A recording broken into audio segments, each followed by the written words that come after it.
In the first weeks after Donald Trump's surprise election win, Democrats tried to make sense of the inexplicable, the unthinkable. How did this man become president? Was it racism? Was it sexism? A rogue FBI? An ungrateful middle class? The long-term effects of OxyContin? Well, none of those explanations answer the question adequately, and so a new culprit was found: theft. The election must have been stolen by Russian saboteurs. The country's editorial pages were in full Russian panic mode this morning. If anything, the electronic media were even more hysterical. This, for example, is how Keith Olbermann opened his internet show last night. We're not going to show you the pictures. We're just going to quote it. Buckle your seatbelts. Here it is. "We are at war with Russia, or perhaps more correctly, we have lost a war with Russia without a battle. We are no longer a sovereign nation. We are no longer a democracy. We are no longer a free people. We are the victims of a bloodless coup, so far a bloodless coup, engineered by Russia with, at best, the traitorous indifference of the Republican Party and Donald John Trump, a man who, to borrow a phrase from another December long ago, will live in infamy." Is that intense enough for you? Well, if anything, our next guest thinks that might be understated. Robert McElvain is a professor of history at Millsaps College, a columnist also at the Huffington Post, and he's been writing a lot about Russia in recent days, and he joins us now. Professor, thanks for coming on. Glad to be with you. I want to quote something you wrote just a couple days ago that I read in the Huffington Post. You say, and I'm quoting, "There is substantial evidence that Russia stole the election for Donald Trump." What is that evidence that they stole the election? Well, first of all, I do not go beyond Keith Olbermann. In fact, a lot of that is certainly hyperbole. But when people say that whatever Russia did clearly didn't affect the election, that's ridiculous. We hardly ever hear mentioned in the media that Hillary Clinton won by 2.8 million votes in the real vote. The three states that put Trump over the top in the Electoral College was by a total of a little over 80,000 votes.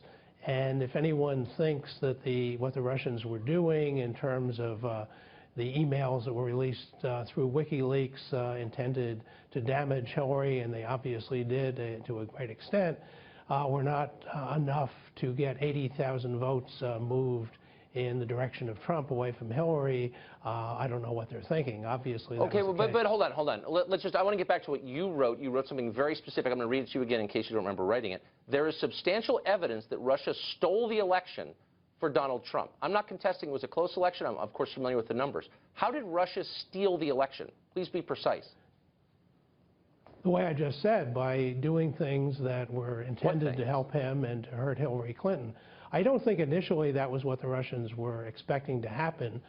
They thought, like almost everyone else, including Trump himself, that Hillary would win the election. They were trying to damage her, make it closer, make her weaker.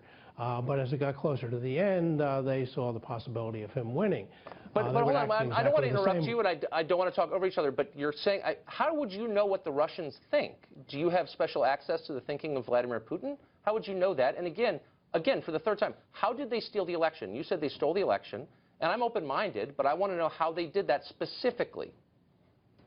Well, I think I've just told you twice, and I know you like to argue, but what I'm trying to get at here is the fact that the Russians are going to have enormous influence in a Trump administration, and this is not something that should only bother Democrats or liberals. It's an American issue. It's a patriotic issue. Okay, but hold on. I'm sorry. You wrote. You're a college professor. You have a real job. You wrote on one of the biggest websites in the world, the Huffington Post, that they stole the election. Now I'm quoting: "The survival of the American Republic is at stake. We have only 10 days to save the Republic from a hostile takeover by billionaire oligarchs and their Russian backers." I want to know how this happened. How specifically did they influence the election? By releasing these emails? Do you have evidence that these emails swayed the election results? If so, what is that evidence? I mean, you made all these claims. Are you seriously suggesting that the emails did not have an influence on the election? I mean, everyone knows that. Well, how does everyone? I mean, everyone. Let's say Trump would say they didn't. He's the one who kept telling the Russians to go ahead and release them. Come on. You're making specific claims. You say they stole the election, and I'm not misquoting you. You wrote that like 3 days ago. And I'm asking you how, and you won't answer, and you're instead saying it was a very close election. I have answered it repeatedly. What I would like to, instead of getting into an argument over that, would like to ask why everyone in the country is not seriously upset not only about the Russian intervention in the election, but the fact that the National Security Advisor is very close to Putin, the incoming Secretary of State is very close to Putin. Look, Mr. Trump we're going to be himself debating that for the rest of the show. Continued to talk about Putin in the most glowing terms. This is crazy. I mean, then let me ask you. Can't imagine if this was on the other in the other direction. If it was on the other side, what people like you would be saying. What you'd be saying if Hillary Clinton had been helped by the Russians and I don't want to keep talking over you. Russian-favorable people into the government. I have to say, I would ask the exact same question, which is, if you're going to claim that a foreign government influenced the outcome of elections in this country, be very specific about how they did it. Do you think they altered the count from the voting machines? Do you think a specific piece of propaganda? Okay, then there is no evidence of that. Okay, then tell me your evidence. I told you repeatedly what they did. What we know they did was to put out the emails. Please just hear my question. And incidentally, if you let me talk for just a moment, it's interesting that Mr. Trump focused in on the claim that was in one of the news stories over the weekend that the RNC was also hacked and insisted that wasn't true.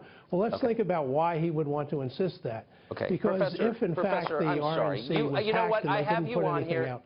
I have you on to offer evidence to support something that you wrote, and I'm giving you airtime in front of a lot of people. And I have offered you the evidence of that. What I would like to do is talk about why you and every other American should be concerned about an American government beholden to Vladimir Putin. I'm concerned enough to have you on, and you are literally the last guest I'm going to ask this of, because I've asked it for the last 5 days, not one person has answered. Name one email or one piece of information that was false that got into the media bloodstream in America that you think was sufficient to influence the election for Donald Trump. Just name one. Did I say that they were false? No, I didn't say they were false. Then name a real one and show some evidence that it influenced voter behavior. For the express purpose of helping Trump. But name one piece of information from WikiLeaks that you can show influenced voter behavior on a scale sufficient to pull the election for Trump. You can't. Remember, we just talked about a moment ago a scale sufficient. If you look at the total vote, the number of votes that gave Trump a lead in the electoral college, I'm going to stop you there. You were saying irresponsible things that are misleading people, and I think it's wrong. The entire electorate. Robert, I'm cutting you off because I gave you a chance, and you refused to be real with me, and I'm sorry about that. Thanks for joining us.